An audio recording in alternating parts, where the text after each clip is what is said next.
ಮುರಿದು ಬೀಳುವ ಸ್ಥಿತಿಯನ್ನ ತಲುಪಿದೆ ಕಾಲು ಸಂಕ. ಶಿಥಿಲಾವಸ್ಥೆಯ ಕಾಲು ಸಂಕದ ಮೇಲೆ ಜನರು ನಡೆದಾಡ್ತಾ ಇದ್ದಾರೆ. ಮುರಿದು ಬೀಳುವ ಸ್ಥಿತಿಯನ್ನ ತಲುಪಿದೆ ಇದೀಗ ಕಾಲು ಸಂಕ. ಶಿಥಿಲಾವಸ್ಥೆಯ ಕಾಲು ಸಂಕದ ಮೇಲೆಯೇ ಜನರು ಓಡಾಡ್ತಾ ಇದ್ದಾರೆ. 18 ವರ್ಷಗಳ ಹಿಂದೆ ಕಾಲು ಸಂಕ ನಿರ್ಮಾಣವಾಗಿತ್ತು. ಶೃಂಗೇರಿಯ ಸುಂಕದಮಕ್ಕಿ ಗ್ರಾಮಸ್ಥರು ಪರದಾಡ್ತಾ ಇದ್ದಾರೆ. 7 ರಿಂದ 8 ಹಳ್ಳಿಗಳ ಜನರು ಸಂಚಾರವನ್ನ ಮಾಡುವಂತಹ ಕಾಲು ಸಂಕ ಇದಾಗಿದೆ. ಮುರಿದು ಬೀಳುವ ಸ್ಥಿತಿಯನ್ನ ತಲುಪಿದೆ ಕಾಲು ಸಂಕ. ಶಿಥಿಲಾವಸ್ಥೆಯ ಕಾಲು ಸಂಕದ ಮೇಲೆ ಜನರು ನಡೆದಾಡ್ತಾ ಇದ್ದಾರೆ. 18 ವರ್ಷಗಳ ಹಿಂದೆ ಈ ಕಾಲು ಸಂಕ ನಿರ್ಮಾಣವಾಗಿತ್ತು. ಶೃಂಗೇರಿಯ ಸುಂಕದಮಕ್ಕಿ ಗ್ರಾಮಸ್ಥರು ಇದೀಗ ಇದು ಶಿಥಿಲಾವಸ್ಥೆಗೆ ತಲುಪಿರೋದ್ರಿಂದ ಪರದಾಡ್ತಾ ಇದ್ದಾರೆ ಅಲ್ಲಿ ನಡೆದಾಡಲು.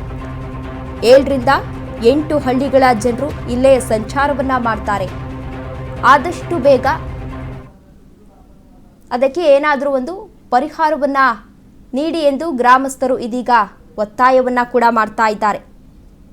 ದೃಶ್ಯಾವಳಿಗಳಲ್ಲಿ ನೀವು ಕೂಡ ಇದೀಗ ಗಮನಿಸ್ತಾ ಇರಬಹುದು. 18 ವರ್ಷಗಳ ಹಿಂದೆ ಈ ಕಾಲು ಸಂಕವನ್ನ ನಿರ್ಮಾಣವನ್ನ ಮಾಡಲಾಗಿತ್ತು. ಆದರೆ ಇದೀಗ ಶಿಥಿಲಾವಸ್ಥೆಗೆ ತಲುಪಿದೆ, ಹಾಳಾಗಿದೆ.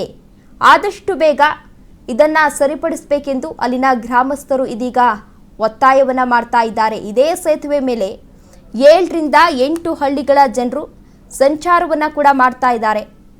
ಅವರಿಗೆ ತೊಂದರೆ ಆಗ್ತಾ ಇದೆ. ಅಲ್ಲಿ ಸಾಕಷ್ಟು ಮಳೆಯಾಗಿರೋದ್ರಿಂದ ಈ ರೀತಿ ಆಗ್ತಾ ಇದೆ. ಆದಷ್ಟು ಬೇಗ ಅದನ್ನ ಸರಿಪಡಿಸಿ ಎಂದು ಗ್ರಾಮಸ್ಥರು ಇದೀಗ ಒತ್ತಾಯವನ್ನ ಕೂಡ ಮಾಡ್ತಾ ಇದ್ದಾರೆ.